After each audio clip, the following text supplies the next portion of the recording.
আজকে আমরা আলোচনা করব বাংলাদেশের বিখ্যাত প্রতিষ্ঠান নিয়ে আলোচনা করব। বাংলাদেশের যতগুলো বিখ্যাত প্রতিষ্ঠান আছে সেগুলো নিয়ে আমাদের আজকে আলোচনা। যে আমরা দেখি বাংলা একাডেমি, শিল্পকলা একাডেমি, বারডেম এবং এশিয়াটিক সোসাইটি, অনেকগুলো আছে প্রতিষ্ঠান যেগুলো বাংলাদেশের বিখ্যাত প্রতিষ্ঠান হিসেবে কাজ করতেছে। তো আমরা যদি দেখি তো বাংলাদেশ এশিয়াটিক সোসাইটি সেটা 1784 সালে কলকাতায় এটা প্রতিষ্ঠা করা হয়েছিল। 1784 সালে প্রতিষ্ঠা করা হবে। বিভিন্ন পরীক্ষা আসতে পারে যে বাংলাদেশ এশিয়াটিক সোসাইটি কত সালে প্রতিষ্ঠা করা হয়েছে, কোথায় প্রতিষ্ঠা প্রথম করা হয়েছিল, এর প্রতিষ্ঠাতা কে ছিল? Sir William Jones. পরবর্তীতে 3 জানুয়ারি 1952 সালে মানে বাংলাদেশে এশিয়াটিক সোসাইটি প্রতিষ্ঠিত হয়। এশিয়াটিক সোসাইটি থেকে 10 খণ্ডে বাংলাপিডিয়া নামক একটি এনসাইক্লোপিডিয়া বের হয়েছে। বাংলা বিশ্বকোষ যেটা বাংলাপিডিয়া দেশের এবং বিভিন্ন দেশের এবং দক্ষিণ এশিয়ার প্রথম জ্ঞানকোষ বলা হয় বাংলাপিডিয়াকে। এশিয়াটিক সোসাইটি 50 বছর পূর্তি উপলক্ষে জাতীয় বিশ্বকোষ বাংলাপিডিয়া প্রকাশ করা হয়েছিল। বাংলা একাডেমি যেটা বাংলাদেশের গুরুত্বপূর্ণ একটা প্রতিষ্ঠান, ভাষা আন্দোলনের প্রেক্ষিতে 3 ডিসেম্বর 1955 সালে বাংলা একাডেমি প্রতিষ্ঠা করা হয়েছিল। তখন তার নাম ছিল বর্ধমান হাউস ছিল। তো তখন বাংলা একাডেমির প্রথম পরিচালক ছিল ডক্টর মোহাম্মদ এনামুল হক এবং প্রথম মহাপরিচালক ছিল মাজহারুল ইসলাম। তো নজরুল চত্বর এবং নজরুল মঞ্চ ও ভাষা আন্দোলন জাদুঘর অবস্থিত বাংলা একাডেমিতে। 1984 সাল থেকে বাংলা একাডেমি প্রাঙ্গণে বইমেলা শুরু হয়েছে। 1960 সাল থেকে বাংলা একাডেমি পদক দেওয়া শুরু করছে। তো বর্তমান সভাপতি হচ্ছে সেলিনা হোসেন। তো রাজধানী উন্নয়ন কর্তৃপক্ষ রাজুক যেটা ঢাকা শহরে উন্নয়নের জন্য সঠিক পরিকল্পনা উন্নয়নের জন্য শহরের যাবতীয় কাজগুলো করে থাকে, অর্থাৎ রাজধানী উন্নয়ন করার জন্য, যেটার নাম হচ্ছে রাজধানী উন্নয়ন কর্তৃপক্ষ। 1956 সালে ঢাকা ইমপ্রুভমেন্ট ট্রাস্ট ডিআইটি প্রতিষ্ঠিত হয়। 10 এপ্রিল 1987 সালে নাম পরিবর্তন করে রাজধানী উন্নয়ন কর্তৃপক্ষ যেটা রাজুক হয়, এটা একটা স্বায়ত্তশাসিত প্রতিষ্ঠান হিসেবে কাজ করতেছে।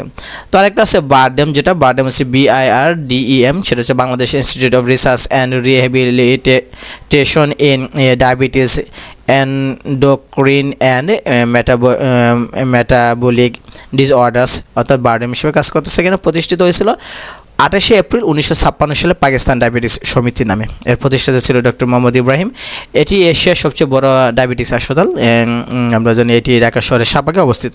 তো বাংলাদেশ চলচ্চিত্র উন্নয়ন সংস্থা যেটা BFDC, সেটা অর্থাৎ FDC, Bangladesh film development corporation বা বাংলাদেশ চলচ্চিত্র উন্নয়ন সংস্থা 1957 সালে প্রতিষ্ঠা করা হয়েছিল। বাংলাদেশের চলচ্চিত্রের জনক আব্দুল জব্বার খান তিনি ছিলেন, তিনি করেছেন দেশের প্রথম সবাক চলচ্চিত্র যেটা মুখ ও মুখোশ। বাংলাদেশের প্রথম রঙিন চলচ্চিত্র নাম হচ্ছে সঙ্গম। BFDCতে নির্মিত প্রথম চলচ্চিত্র জাগো হুয়া সাবেরা, এর পরিচালক ছিলেন আক্তার জঙ্কার দার।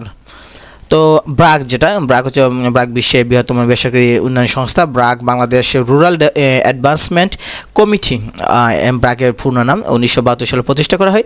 ব্রাকের কার্যক্রম শুরু হয় সুনামগঞ্জের শাল্লা উপজেলায়। আচ্ছা, ব্রাকের কার্যক্রম শুরু হয় সুনামগঞ্জের শাল্লা উপজেলায়। এর প্রতিষ্ঠাতা স্যার ফজলে আহসান আবেদ।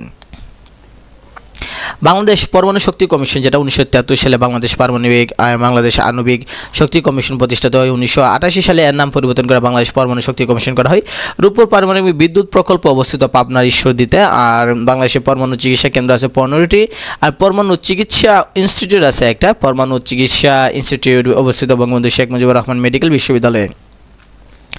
জাতীয় আর্কাইভস যেটা জাতীয় আর্কাইভস সেটা 1973 সালে প্রতিষ্ঠা করেছিল। এর সদর দপ্তর ঢাকার আগারগাঁয়ে অবস্থিত। এর প্রধান কার্যালয় হচ্ছে ঐতিহাসিক দলিল প্রথাদি সংরক্ষণ করা। অর্থাৎ জাতীয় আর্কাইভসের কাজ হচ্ছে যে ঐতিহাসিক যত দলিল আছে অর্থাৎ ঐতিহাসিক জিনিসপত্র সংগ্রহ করা।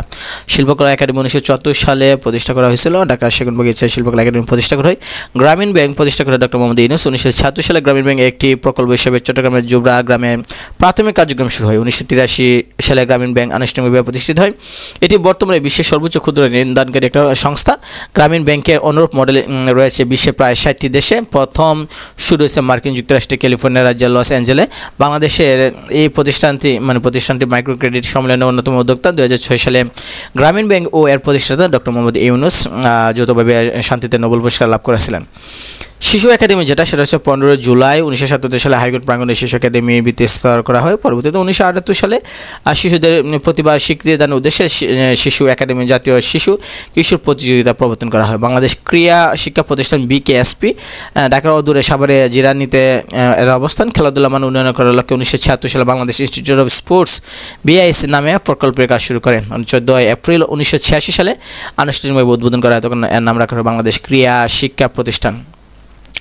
পল্লী উন্নয়ন সহায়ক ফাউন্ডেশন, যেটা PKSF, এটা হচ্ছে পল্লী উন্নয়ন সহায়ক ফাউন্ডেশন, প্রতিষ্ঠিত হয়েছিল 1990 সালে।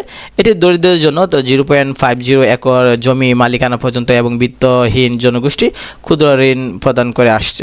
আন্তর্জাতিক মাতৃভাষা ইনস্টিটিউট, যেটা আমরা জানি যে আন্তর্জাতিক মাতৃভাষা ইনস্টিটিউটের অবস্থান ঢাকা সেগুনবাগিচায়, 15 মার্চ 2001 সালে জাতিসংঘের তৎকালীন মহাসচিব কোফি আনান তার নির্মাণ কাজের উদ্বোধন করেছিলেন। 21 ফেব্রুয়ারি 2010 সাল থেকে আন্তর্জাতিক মাতৃভাষা ইনস্টিটিউট উদ্বোধন করে শেখ হাসিনা। তো আমরা পরবর্তী অধ্যায়ে আমরা জানবো বিশ্ব ঐতিহ্যে বাংলাদেশ নিয়ে আমরা আলোচনা করব।